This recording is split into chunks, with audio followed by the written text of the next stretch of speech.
I compared the PlayStation Portal to other handhelds, the Steam Deck, I got a couple of Nintendo Switches, and even my main mobile phone, which happens to be an iPhone 15 Pro Max. After all, PS5 remote play on mobile devices has been around for a long time. We're gonna look at the battery life, the latency, the speaker quality, the screen quality, and a couple of other comparisons. Let's first start with the battery test. My test here on the PlayStation Portal is at the maximum settings, meaning the brightness is at max, the sound is at max. I also have the controller haptics and trigger functions on the high settings. I mean, those are the things that are gonna affect the battery life. Since it is a remote play streaming device with an LCD screen, the game I play, how I play it, really none of those things are gonna affect the battery life. Now, PlayStation doesn't have the best track record when it comes to battery life. The battery life on that $200 PS5 Edge controller is about 6 hours. Compare that to the competition. The Xbox Elite Series 2 controller has about 35 to 40 hours of battery life. Here I have my Portal on 100% battery, so let's get this test started.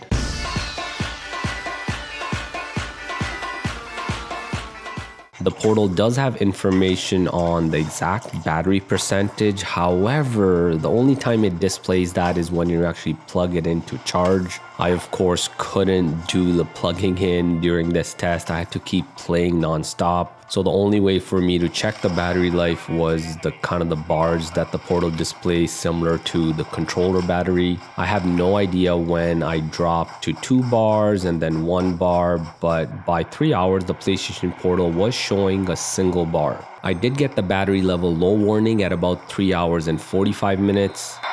The Portal's still going at 4 hours and the battery is showing 0 bars now. And then right around 4 hours and 5 minutes, the PlayStation Portal powered off while I was waiting to start my next Fortnite match. Now at this point, I did try forcing it to go on again, but of course it wasn't gonna turn on, so it's fully dead. So about 4 hours of battery life with the absolute maximum settings. If I was to turn down the brightness and perhaps turned off the haptics on the controller as well as the sound a bit, I may get around 5 hours. Keep in mind the latest iPhone gets at least 15 hours of video streaming, but it's of course a much more capable and a much more expensive device. The Nintendo Switch OLED typically provides 4 to 7 hours of battery life. And then there's the Steam Deck, which is really bad, lasting less than 2 hours with some of the big AAA games. The new OLED Steam Deck is meant to address that, and that should get 3 to 4 hours with the best of games. So overall, if you think about it, the PlayStation Portal's 4 to 5 hours of battery life is respectable considering it's attached to the most advanced controller haptics on the market.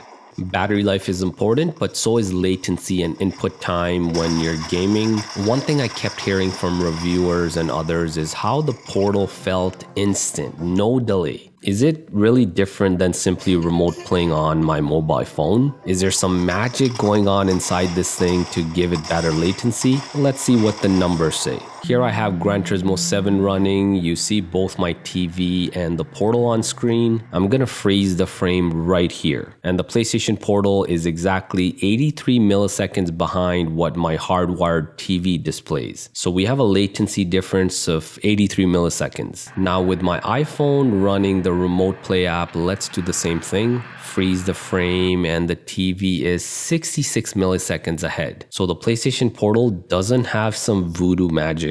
It's really the same latency and delay as remote playing your PS5 on your phone. I mean, it comes down to the quality of your internet connection. I figure a lot of people never tried PS5 remote play before the Portal and now are just impressed by how low latency and almost instant it feels. Remote play on PS5 hasn't been too popular. I mean, cloud gaming from Microsoft has gotten a lot more spotlight. So let's compare remote play to cloud gaming. Now I do have to do a bit different test here, and that's using input delay from my controller. It's essentially going to be how long does it take for the game to register my controller's input. With Gran Turismo 7, I smashed the gas pedal here and then see the RPM meter move. Playing natively using my monitor, I measure about 5 frames. To compare my Xbox Series X playing Forza Motorsport, I did a similar test and measured 4 frames. So both consoles are similar when you're playing them natively. natively. Now here I did the same test with the PlayStation Portal remote player, and I got 10 frames. So when you're remote playing, the input delay essentially doubles compared to playing the game natively. Now let's look at how all of this compares to cloud gaming. Xbox is really all in on cloud gaming while Sony focuses on remote play. Here Forza Motorsport is running on Xbox One using cloud gaming. The input delay I measured here is 14 frames. So cloud gaming is the worst when it comes to latency and input delay. I guess that's why everyone felt the PlayStation Portal was instant.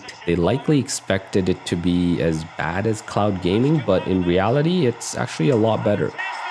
The next test I did was sound. There's been a lot of complaints about the built-in speakers on the Portal, but are they really that bad when comparing to other portable devices and other consoles? Well, I compared all of them by measuring the decibel level of each device. All devices are at the maximum sound level, and I sort of just have them sitting on the menu screen in Fortnite playing the same menu music. I'm measuring with my iPhone app, and it's sort of mounted here, so the distance from each device is going to be consistent. PlayStation Portal is up first, and it measured an average of about 73 decibels. Then I had the original Nintendo Switch, and that averaged about 58 dB. Next up is the Steam Deck, which measured about 70 decibels, so it's similar to the PlayStation Portal. Now I have here the iPhone 15 Pro Max, and that registered an average of about 80 decibels. Clearly, this is the one with the loudest speakers of the bunch. So if we let the numbers do talking, the PlayStation Portal is comparable to other portable devices, and it certainly delivers a lot more sound than the weaker Nintendo Switch consoles. In fact, it's similar to the Steam Deck.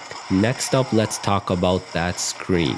The PlayStation Portal has an 8-inch LCD screen, and it's certainly the largest of the bunch. To me, it feels like a really good quality screen. I mean, it's not an OLED, but it's a good tablet screen at that $200 price point being connected to the controller. Although I haven't played my Portal outside in the bright sunlight, I'm sure it's not as good as the iPhone in terms of the screen brightness. The PlayStation Portal screen is also limited to 60 Hz refresh rate, which I personally think is just plenty and fine for game streaming. With remote play, there's other bottlenecks to it than just a refresh rate. One aspect where the PlayStation Portal beats out every single handheld on the market is the controls and the form factor. Yeah, it's bulky to carry around, but those controllers, the built-in Dualsense, it's amazing. There's just no competition to have this cut-up Dualsense controller attached to this tablet. The grips are the best here, better than anything on the market, and having advanced haptics and adaptive triggers is a real bonus. The transition of you playing from your TV on those DualSense controllers to this remote player, they're just gonna feel seamless. Overall, the PlayStation Portal is a good device that no one asked for. It's selling like hotcakes for a reason. Suddenly everyone's realizing how good PlayStation 5 remote play is. I mean, no one bothered with it for years, but now that the PlayStation releases this, dedicated device, everyone's on board. This device isn't perfect, and there's really two things that are stopping it from being perfect. One is, of course, the lack of support for Bluetooth audio. You have to drop $200 on those new Pulse earbuds if you want wireless audio. That's a shame. The fact that this device also has no built-in web browser also limits the use of public Wi-Fi connections, even though I doubt that,